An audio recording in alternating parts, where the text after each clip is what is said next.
So sorry. What's happening behind the screen right now? I'm so distracted. Hey, what's up guys? Sean here with video influencers at Vlogger Day at VloggerFair. I'm here with Charles Trippy. How's it going, man? I'm doing well. How are you doing? I'm doing super good. This video is brought to you in part by VloggerFair, an amped up gathering of vloggers, creators, and their communities. Visit VloggerFair.com for the latest news and event info.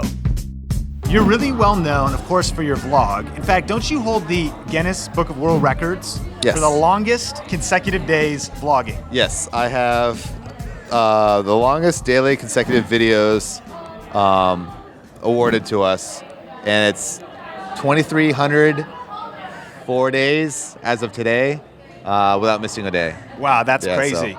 And when you think about that, especially it's 7 days a week, and the vlogger lifestyle definitely knows what it is to have to edit, and you're shooting every day, even if you're on vacation. Do you see the gray hairs? Yeah, they come fast. They're coming. They're coming. No matter what. I mean, because and sometimes it can even get glamorized because what you get to do is really cool, but it also takes work. Yeah. And it takes obviously persistent. I'm sure there's days you don't want to do it. Oh yeah, of course. With anything, just like anything, you know, you wake up and you're like, do I have to do this? But then.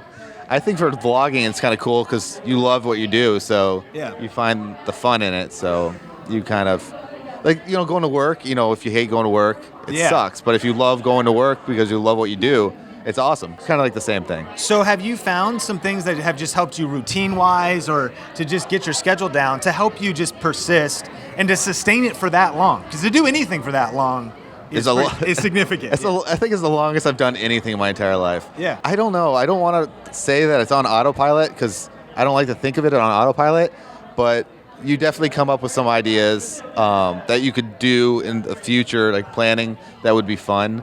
Yeah. So you can plan for the days in advance so you don't have a boring day and things like that. Yeah. Because you don't, if you think about anyone in the audience right now, think about your day, every single day.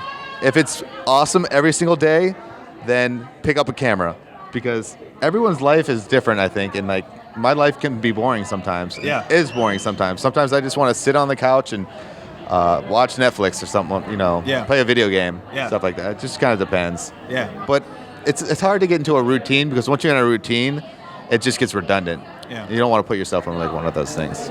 That's awesome. Now, talking about persistence, you've had some health challenges. Can you talk a little bit about that and what you went through? I have unfortunately gone through 2 brain surgeries with the result of pulling out a tumor, which they found out was brain cancer.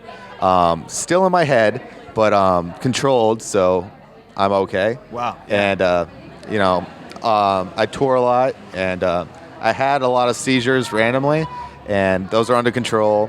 And to film every day and do that every day was definitely very tiresome and hard. Yeah. But I had a lot of, like, you know, work, you know. Yeah. A lot of friends and family that helped me with that. Because without them, I definitely would not have been able to do this. Yeah. Because, like, coming out of surgery, you know, you can't do anything. Right. Yeah, so it's definitely hard to do. But wow. I didn't necessarily want to put that online. But I kind of talked to my family and I talked to my friends. And Shay, especially, he told me, he flew out to both the surgeries, and he said specifically to put online because there's always going to be somebody relatable to that, you know, situation. Yeah. So, like, I was going through something crappy, but there's got to be, like, hundreds of other people going through something crappier, you know, than I was going through, so. Yeah, that's powerful that you say that. And what kind of maybe thoughts, having been through that would just encourage those? Because there are those with health challenges, but there's those that are watching that they had that dream to maybe do vlogging or create a YouTube channel, but they got that, like, something like that. Right, huge mountain in their way. Like, what encouragement would you give to somebody like that? I can understand why people will be reluctant because the internet can be kind of cruel sometimes, especially I've met a lot of people that are quote unquote handicapped, that are, you know, in wheelchairs or things like that have done daily videos, and they have told me it's hard because people can be cruel, like I said. But if you can just push through that and just do it because it makes you happy, I say you're winning. You know, don't let anyone tell you otherwise. Because in the end, everyone's gonna be an asshole anyway. So f them. Yeah. So just do what makes you happy. I love it. Yeah. Now you have been doing this for a long time. Things have probably changed in the YouTube world. But if you were to start over today, like you got this passion, would you do it? What would you do different? If you had to start from scratch, I'd have to be British. I'd have to be British. Okay. I got to be Why British. the British invasion. So there's been so many like things that have changed in the last 10 years of YouTube. There's been the British invasion. There's been all these things where you can see trends in YouTube that a lot of people have caught on and rode. When I did it, it was kind of just back in the day, just doing it for fun. Yeah. So I would still have to say, got to do it for fun, because a lot of people go in with the anticipation that they're going to be like millionaires or make this their job, which it can be, which is awesome when people can do that. And I hope every one of you watching this can do that.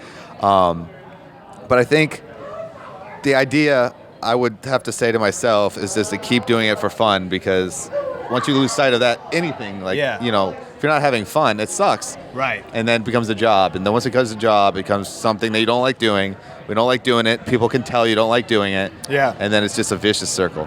Wow. That's such a good idea. Keep fun in the center. Just keep it around your passion and create. It's very transparent. The internet can tell when you're unhappy or pissed off. So, yeah, they can tell. I love it. Now, when you see, because you have the chance to speak on panels and just see what other people are doing, these up-and-coming YouTubers, what do you think maybe some of the biggest mistakes or a mistake that you see this next generation of YouTubers making? Kind of like what I just said. Like, they're doing it only for the money, strictly for the money. And the fame or the glam. And I can see a lot of younger YouTubers getting big really fast.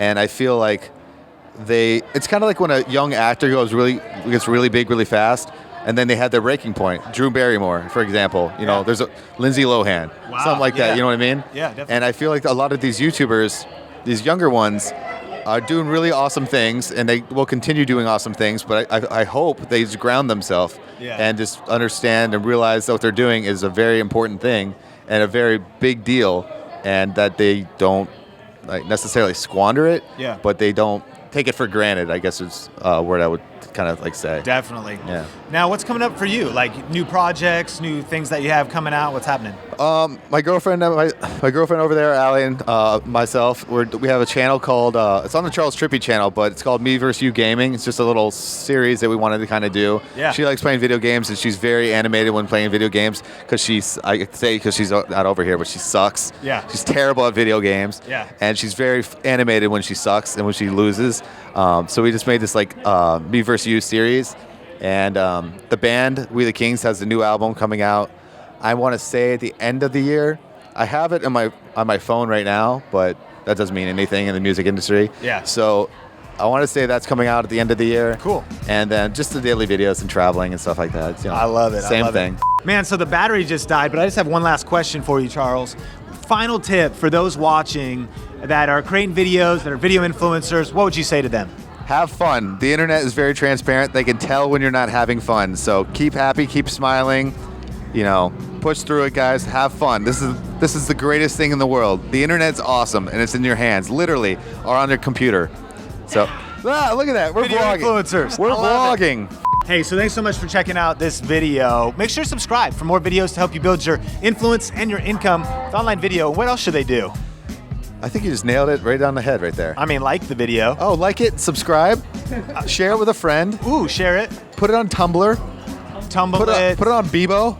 Put it on Yahoo. I don't know. You could send it to your friends on Hotmail. If your friends don't have YouTube, Periscope them and Periscope your YouTube screen so they can watch it. With the Twitter. Yeah. And then you can Instagram all this. Absolutely. There you go. Boom. $1 million idea, guys.